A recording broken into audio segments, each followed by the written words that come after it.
So think about the person you're most afraid of, the scariest person you know, or even an enemy. What do you do when someone like that comes running at you, about to attack you? Of course, your natural response is to run away, fight them, or just simply protect yourself, hoping for dear life. Now, why do we do that? We do that because, of course, we want to live. We want to preserve our life. We want to be healthy. Now, actually, you don't only have one enemy. You may right now be thinking, oh man, I really don't like Jeff. He's my enemy. You have millions and billions of enemies that you don't know of. But these enemies are extremely, extremely small. They're floating around right now, around you, on your computer, on your hand, on your head, on your face, everywhere. But you don't know about them. Why is that? Well, first, they're extremely small. So they're attacking you, but you don't know about it. So you don't know that you have to fight them. So how are you healthy? How do you manage to be alive right now when there are billions of things attacking you? Billions of small enemies. The reason why you manage to be alive even though that many things are attacking you is because of your immune system. You have many systems in your body, each that has their own role. You have the digestive system, which breaks down your food so you have energy. You have the respiratory system that helps you bring in air so you can have oxygen and get rid of your carbon dioxide. You have your heart, your cardiovascular system, to send all these things around your body to each of your cells. Now, your immune system is the one that makes sure that all these billions of small enemies attacking you can be taken care of without you even knowing it.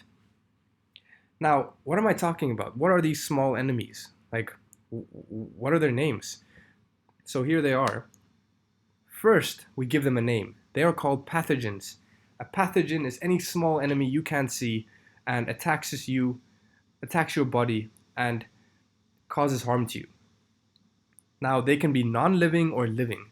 If they're non-living, they're called a virus, and we know viruses by now. Coronavirus, this right here is coronavirus. And there are many other types of viruses. Viruses are bad 99.99% of the time. When you have a virus infection, it's always bad. Just some viruses are worse than others. An example of living is bacteria. Bacteria, most of you might think they're extremely bad, but actually bacteria are very good a lot of the time. For example, in your stomach, you have many bacteria, and they help break down your food and help you absorb your food into your body, which keeps you healthy. Without these bacteria, there's a lot of food that you can't absorb, that you can't digest, and then you get many diseases because of this. So bacteria are essential. Some bacteria are essential for your well-being.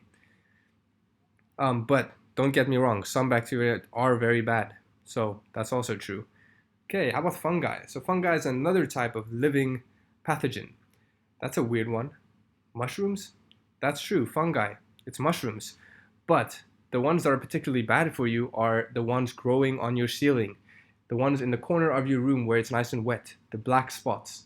Those are fungi. It's mold growing on your ceiling or on your floor somewhere. Those are a type of pathogen, and if you breathe in the air right next to them, there's fungi floating around, and so you might get some diseases, some infections. That's why they recommend you clean the mold every time you see it, because it's a pathogen. It's something trying to harm you. An example of a disease you can get is athlete's foot, the infection between your toes. It's when you get a small injury or something, and these fungi enter between your toes and cause this issue. And it's really, really itchy and annoying, and it takes a long time to get away. The next one is parasites. These are really weird because you can see them, so they're actually pretty big. Like, they're actually visible with the eye, whereas the virus and bacteria and some fungi you need a microscope for.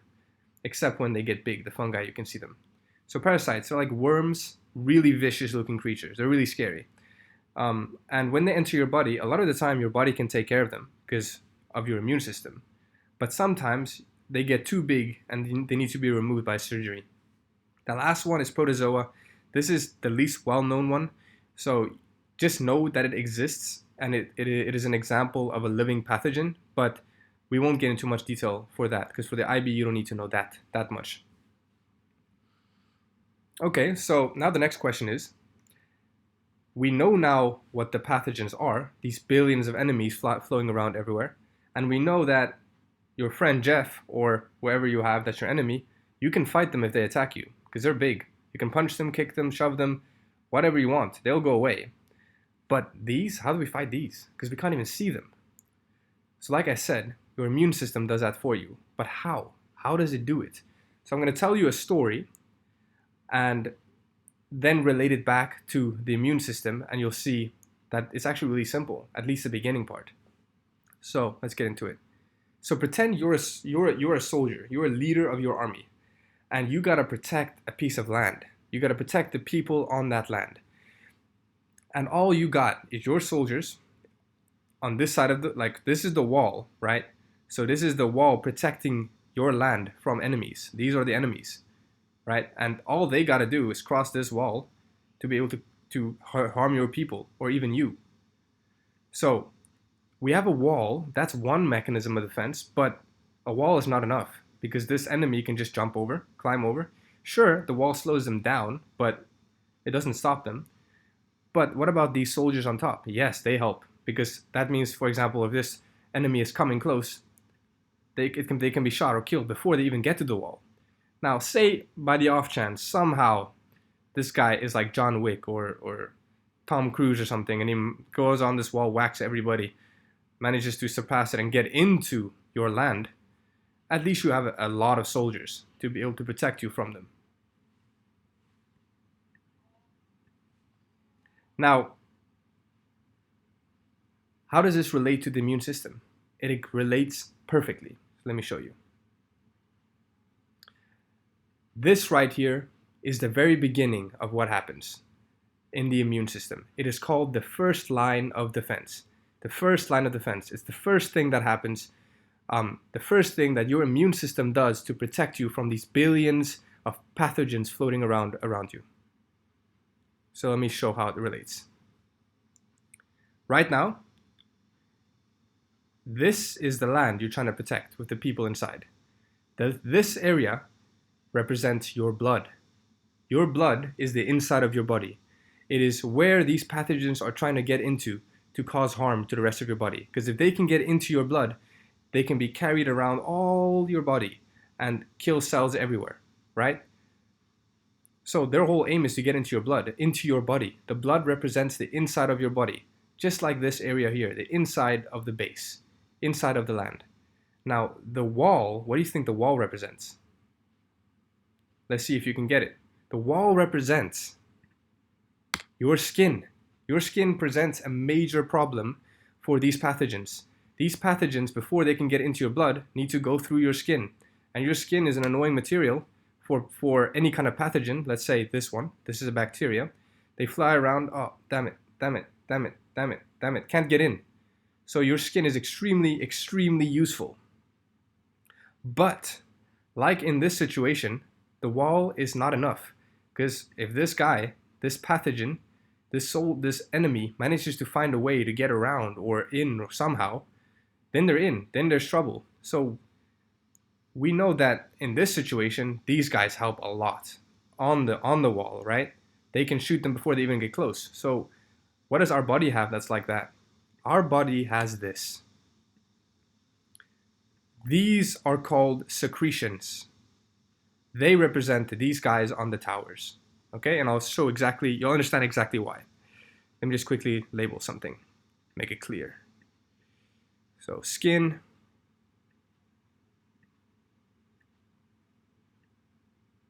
remember, this is all part of just the first line of defense, the first thing that happens. Okay.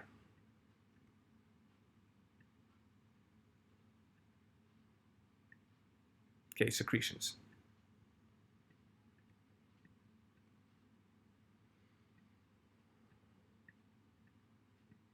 Okay. Now what do I mean by secretions? So if secretions represent these guys, they must help because these guys help. These guys help keep out the enemies. So how does these secretions on your skin help? So you can't see them, but you know sometimes when you feel your skin, it feels moist. This is some secretions. It's not much, but it's enough because pathogens are extremely small. So if these pathogens even there's a little bit of secretion, it's a lot for the pathogens because pathogens are really small. So those secretions represent a lot. Now, what is the secretions? You can think about it. On your arm, what do you have? You have some sweat. You have some in your eyes. You have tears. You have mucus in your mouth. So you have a lot of these secretions. And they're on your skin. Now, what do they do? How do they help? So I bet you never thought they were useful, but they're actually useful because in these secretions on your skin, in your eyes, in your mouth you can find mucus. In your respiratory system, where the air goes in, there's mucus, there's slime, right? Mucus is kind of like slime. Why is slime useful? Because they have something called lysozyme. This is an enzyme, and an enzyme is anything that protects or breaks down something. It's kind of anything that breaks something else. So this enzyme in this green secretions are really useful because they can destroy pathogens. So for example, let me show you. So say here we got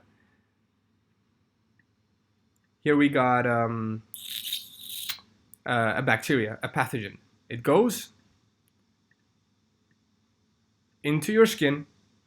It goes to your skin. It encounters these secretions, and which have lysozyme in them. So when they encounter this lysozyme, they get destroyed, and now they look like this. Now they have holes in them, and they're gonna die.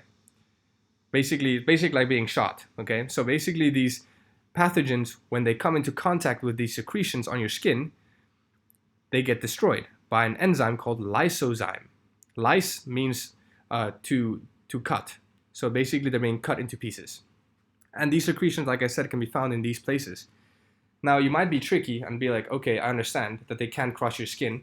It makes sense now, but what about your mouth? Can't they just go into your mouth? For example, when you eat, maybe they land on your burger and then they go into your mouth and into your stomach and oh crap, big disaster. Or maybe they go into your ear or into your nose or whatever. Why can't they go into holes like that? So that's something that is already that I'm considering. So for example, say this pathogen goes up your nose or in your mouth, still you have these secretions in your nose. That's why you have snot in your nose.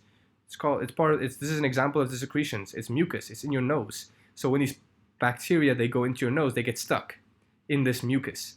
And then this lysozyme kills them. So even though they go into your nose, they get destroyed before they get to your blood. Same with your mouth. So this represents the mucus. Pretend there's mucus in your nose and in your mouth.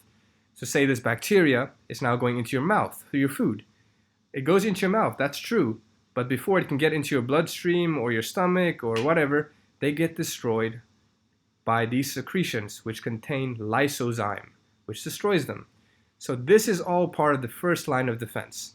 So as long as this bacteria does not enter your bloodstream because of the immune system, which has the first line of defense, just like this scenario here, you'll be fine. But, like I said, there is a possibility that they do get in, and that's why we get sick. That's why we're not sick the whole time, but only sometimes. Sometimes this virus or this bacteria can get in. It managed to somehow this thing managed to pass the skin and the secretions, and they get into your bloodstream. Then you have a problem. Then what happens? So when this enemy gets through the wall, through the secretions, what happens? Well, now we have a whole army. That's the same in your blood, in your body. Once they get in, you have a whole army in your blood. This is the purpose of the white blood cells, that it's going to help destroy all these pathogens that happen to get in. Normally they don't get in, but if they do get in, then you have another procedure. This is not part of the first line of defense. The first line of defense is just your skin and these secretions. When they get into your blood, then we get into another situation, which we'll talk about in the next video. So in this video, we just talked about what pathogens are, what your immune system basically is, and how your immune system keeps away these pathogens from entering your body. In the next video, we'll talk about what exactly happens if they do manage to skip your skin and these secretions and do get into your body. What does your body do? How does it get rid of it? Because it needs to, otherwise eventually you will die.